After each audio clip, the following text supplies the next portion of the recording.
العين تناديني فدعيني أماه دعيني، لتبكي دموعك يا أمي عن دربي لا لن تثنيني. أيضا رسالة تقول: السلام عليكم ورحمة الله تعالى وبركاته. لماذا أشعر يا شيخ بالكسل عن الصلاة، خصوصا أني أقسم بالله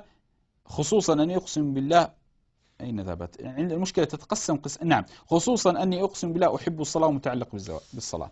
بداية يجب أن تعلم أمرا، أن الله جل وعز وتقدس وصف الصلاة بأنها ثقيلة.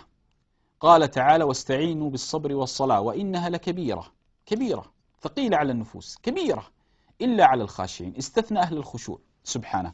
فلا شك أن الصلاة لا يعاني من ثقلها إلا رجل يذنب، لأن الصلاة تفك القيد والذنب قيد، فإذا كثرت قيودك عجزت مفاتيح الصلاة أن تفكها. حسن البصري دخل عليه رجل قال: إنا لا نقوم الليل. شوف كان مشكلتهم ترى قيام ليل، مو صلاة الفجر، قيام ليل. فقال الحسن: قيدتكم ذنوبكم. وهذه يجب أن تقف. لهذا النبي صلى الله عليه وسلم: لماذا نحن لا نشعر بالراحة في الصلاة؟ نحن الآن همنا إذا دخلنا الصلاة الله أكبر، خلصت الركعة الأولى؟ لا ما خلصت. الركعة الثانية، الثالثة، الرابعة، السلام عليكم السلام. يعني حتى تجد لما نأتي نسافر مثلا أو مثلا نريد أن نذهب مثلا للسوق، تجد أحد من الإخوة 5 دقائق صلاة، دقيقة، يعني كأنه كالبرق. الصلاة تحتاج كيف أنت يعني الآن أنا أقرأ مثلا كذا كذا كذا، أقرأ، كيف أنت تتفرغ للقراءة؟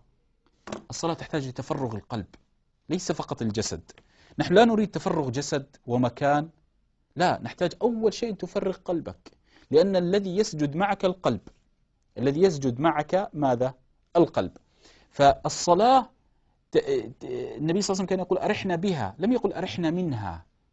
فأنت إذا لم ترتاح بالصلاة يوجد مشكلة. لهذا إذا أردت فعلا أن لا تكسل عن الصلاة داوم على قيام الليل، جاهد نفسك على قيام الليل. نعم. حور العين تناديني فدعيني أماه دعيني، لتبكي دموعك يا أمي عن دربي لا لن تثنيني.